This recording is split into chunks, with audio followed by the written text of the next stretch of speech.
Olá galera, segunda parte aí do nosso vídeo sobre problemas urbanos, sociais e ambientais nas cidades latino-americanas. Vou relembrar aqui um pouquinho que a gente comentou no primeiro vídeo, que eu postei aqui no canal, para a gente dar continuidade nessa segunda parte. A gente tem que lembrar o seguinte, que a questão, relação, urbanização e industrialização estão interligados. Tá? A América Latina, vamos trazer aqui mais para a América do Sul e o Brasil, se industrializaram tardiamente. Essa industrialização tardia, acelerada e muito concentrada em cidades específicas vão fazer que o crescimento das cidades, das principais cidades que vão se industrializar, vamos pegar o caso do Brasil, São Paulo e Rio de Janeiro, cresçam de forma desenfreada, sem um mínimo planejamento.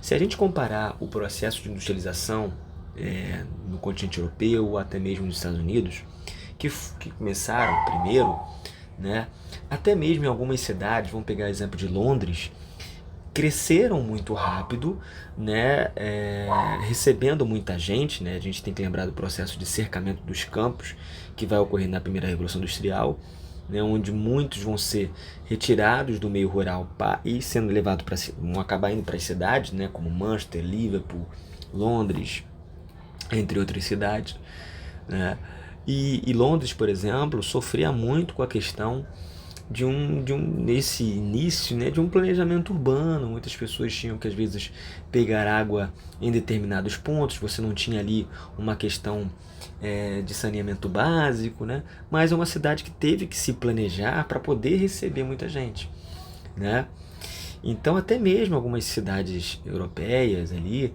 passaram, por um processo complicado, porque estava recebendo muita gente e não tinha ali um planejamento para receber esse contingente de gente, tá? Mas aí o que eu quero dizer com isso? Que a urbanização está ligado muito à industrialização, porque você, quando começa um processo de industrialização, você vai gerar um êxodo rural, muitas pessoas saindo do meio rural para as cidades, E as cidades vão crescer, tanto de forma vertical ou horizontal. Só que esse processo também vai acontecer na América Latina. Só que a industrialização aqui, ela vai ser muito acelerada. Ela já vai acontecer tardiamente. Então, para acompanhar economicamente, muitas das vezes, outros países, isso vai se dar de uma forma acelerada. Então, as cidades também vão estar crescendo de uma forma muito rápida para poder, vamos dizer assim, ter uma competição, até mesmo dentro desse sistema capitalista. E vai estar concentrada em cidades muito específicas, Então você vai entupir as cidades de muitas pessoas que vão estar procurando, se alocar nesse mercado de trabalho, e essas cidades sem um mínimo planejamento. Então, o que a gente pode dizer de diferente comparado aos países europeus aqui, é que na América Latina a industrialização que foi tarde, ela também foi muito acelerada e também muito concentrada em cidades específicas, trazendo um grande contingente de pessoas para essas cidades, e essas cidades receberam muitas pessoas sem um mínimo de planejamento. É aí que começa o nosso problema, gerando até uma marca que a gente chama de macrocefalia urbana. Você vai concentrar atividades econômicas e pessoas, atividades, serviços no geral também, e pessoas em um espaço específico, em um lugar específico. E esse lugar sem ter tido um planejamento para receber essas pessoas. E que vai crescer de uma forma desordenada. Tá? E a macrocefalia urbana vai ser uma marca das grandes cidades da América Latina. Tanto São Paulo, Rio de Janeiro, Cali, Bogotá, Buenos Aires, entre outras. Até porque uma história muito parecida que a gente vai ter é que a industrialização nos países da América Latina vai estar concentrada em cidades específicas. Diferente até se a gente for pegar ali a Inglaterra, que você vai ver mais cidades ali se industrializando. Então você não só concentra só em Londres, por exemplo. Então a gente já começa a explicar aqui um pouco do porquê as nossas cidades, principalmente as grandes cidades, elas são um pouco desorganizadas, sem parecer ter um planejamento. Por quê? Nossa industrialização foi tardia, concentrada em cidades específicas e muito acelerada, tá? Então temos um primeiro ponto aqui.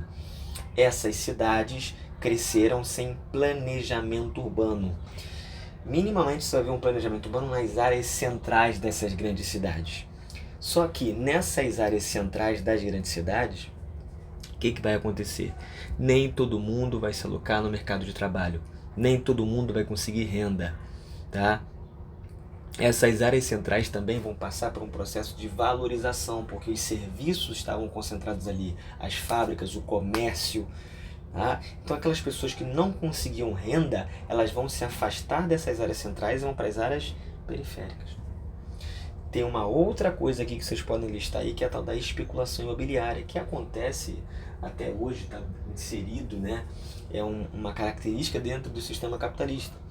Né? Você adquire um terreno, um prédio, um galpão, não importa, e você vai... você compra e só pretende alugar ou vender futuramente, esperando aquilo valorizar. E aí muitas das vezes esse cara que está vindo para essa cidade, principalmente tentando se alocar nas áreas centrais, ele não consegue muitas vezes alugar um lugar ou comprar, certo? Você já tem um processo de valorização já acontecendo ali, já é uma área que é mais cara e vai ficando mais cara por conta do processo de especulação imobiliária desses prédios, dessas casas, né?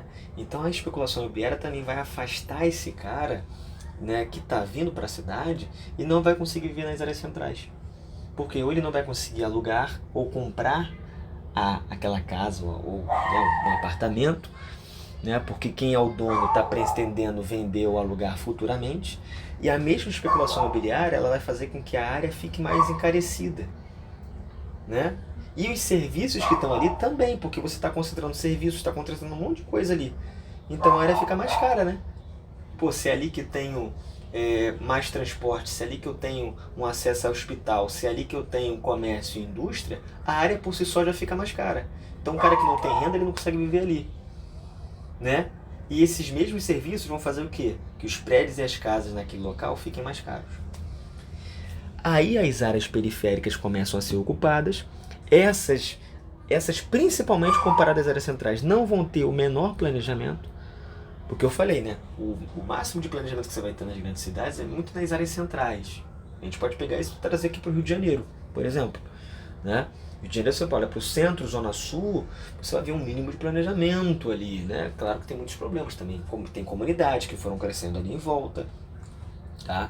Mas quando você vai para as áreas mais distantes, você parece que está numa outra cidade, né? Essas pessoas que não estão ou sem renda ou vão ter uma renda muito baixa, né, não conseguem vir nas áreas centrais e se afastam para as áreas periféricas, a cidade começa a crescer, também de forma sem planejamento, sem fiscalização, as pessoas vão ocupando o lugar onde dá, né, seja comprando, ou são terrenos mais baratos nesse primeiro momento, né, ok? Muitas vezes até invadindo alguns lugares, e assim vai, a cidade vai crescendo, tá?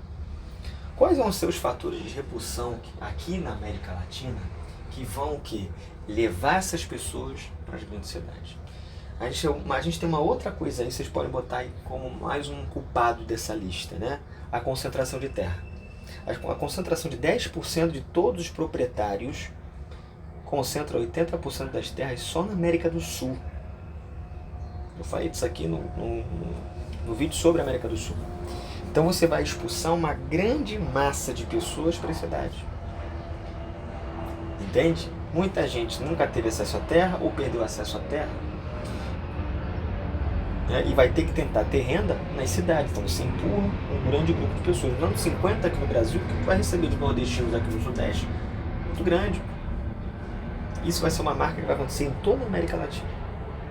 Uma outra coisa que aparece aqui nos anos 40, 50 e 60 é a tal da Revolução Verde, que é uma espécie de revolução industrial no campo. O campo começa a ter maquinário aparecendo, os fertilizantes, os agrotóxicos, entende? E quem é que tinha dinheiro para comprar isso? Quem já tinha muita terra. E aí o pequeno agricultor e o médio agricultor não conseguem competir com o grande proprietário. Então muitas vezes ele vai ter que vender o terreno. E aí ele começa o quê? Sair e vai para a cidade. Isso vai acontecer muito nesse período. E aí quem tinha muita terra concentrou mais terra.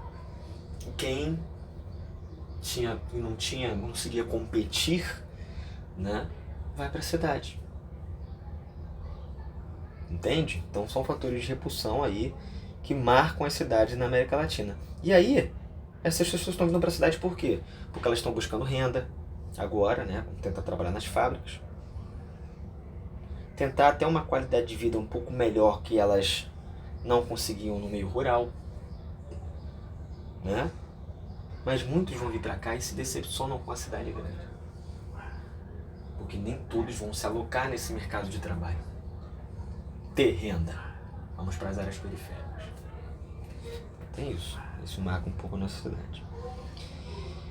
Essa imagem aqui é para ficar com uma reflexão, né? A gente banalizou, por exemplo, as comunidades. Não sei se vocês estão observando. O que tem de errado nessa imagem? Né? No primeiro momento você vai achar que não tem nada de errado. Mas essa imagem está de cabeça para baixo. É uma outra coisa também que vai ser uma marca das grandes cidades da América Latina. Né? As comunidades, principalmente nas áreas periféricas. A cidade foi crescendo sem planejamento, sem fiscalização, muitas das pessoas sem renda ou com uma renda muito baixa. Isso também é histórico, não só no Brasil, mas em toda a América Latina. Né?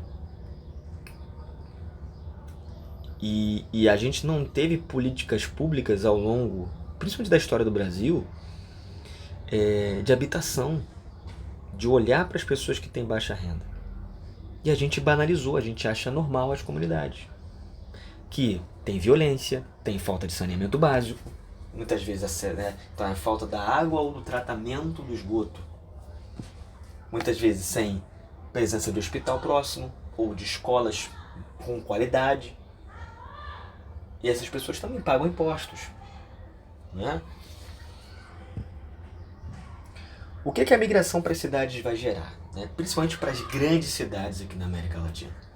Verticalização, você vai ter cidades crescendo, muitos prédios. Vão ter surgimento das megacidades, que vão sofrer mais com o processo de macrocefalia urbana. Né? As megacidades são aquelas que têm mais de 15 milhões de pessoas. Então você vai ter São Paulo, por exemplo, a cidade do México. Né? São cidades que têm mais de 15 milhões de pessoas. Vão receber muita gente porque elas vão concentrar as atividades econômicas nelas. Certo? O Rio de Janeiro, muitas vezes, é colocado como megacidade, pegando a capital, juntando com a região metropolitana. Tá? Okay? Algumas leituras vão dizer que megacidades são de mais de 10 milhões, outras vão dizer que são de mais de 15 milhões. No caso de São Paulo, ela vai ser colocada como megacidade porque ela já tem mais de 10 milhões. E ela está chegando também a 15, então aí mesmo que ela é colocada como megacidade. E a questão da horizontalidade das áreas urbanas, né, que é o processo de conurbação, que vai ser muito comum nas áreas metropolitanas. Tá bom, gente? Nas regiões metropolitanas é que vai ser muito comum. Deixa eu mostrar para vocês, por exemplo, essa imagem aqui. E aí a gente termina essa parte 2 do nosso vídeo, que é o processo de conurbação. Você está vendo a capital, né? Você está vendo a capital, Rio de Janeiro, né? Os municípios em volta. O que está em amarelo são as áreas urbanas. E aí, como é que ocorre esse processo de conurbação? As cidades que também crescem para o lado, né? A parte urbana, ela cresce para o lado. A ponto de uma área urbana se juntar com uma outra área urbana e gerar um processo de conurbação, uma área conurbada. Tá? Isso é muito comum nas regiões metropolitanas. E o que uma conurbação, esse processo de conurbação, por exemplo, pode gerar, principalmente para as áreas que estão ali próximo ao limite dos municípios? Isso pode gerar problemas até para algumas pessoas que vivem ali. Né? Porque às vezes uma prefeitura vai jogar para uma outra prefeitura dizendo que, olha, aqui não é nossa responsabilidade, aqui é responsabilidade de outra prefeitura. Né? Ainda mais quando os limites não estão bem definidos, né? Fica uma prefeitura jogando para outra, dizendo que ali não é responsabilidade dela. Né? Então são áreas até mais pobres. Vocês vão perceber que nas áreas onde tem limites de municípios, principalmente em áreas metropolitanas, e que há esse processo de conurbação, você vai ver que são áreas um pouco precárias, né? Que às vezes as prefeituras não acabam olhando, tendo um olhar com carinho para esses lugares, porque ainda mais quando não tem um limite tão definido, tá? Porque fica esse jogo de empurra, né, para melhorar aquela região. Isso acontece muito, por exemplo, entre Pavuna e São João de Meriti. O que divide ali o município do Rio e São João de Meriti é aquele rio, né? O rio Meriti, que é muito poluído, né? até porque são regiões ali que não tem tratamento do esgoto, joga-se tudo no rio, né? E muitas vezes são ruas, ou às vezes é parte do rio que bota o limite, fica um limite meio confuso ali, e vocês vão perceber que são áreas às vezes, que às vezes até pertencem a São João, mas jogam para a Prefeitura do Rio de Janeiro, né? Então ficam áreas meio que deixadas de lado, né? Segue também entre Anchieta e Nilópolis. Anchieta é um bairro que pertence à capital, por exemplo, certo? Ok? Eu vou terminar essa parte 2 aqui, até para não ficar muito cansativo, e a gente vai para a parte 3 e eu falo um pouquinho melhor do que é uma região metropolitana, tá? E uma coisa que eu quero que vocês levem aqui é que a conurbação ela acontece muito em áreas metropolitanas, tá? Vou falar também o que é uma metrópole, que numa parte 2 deste vídeo. Valeu, gente!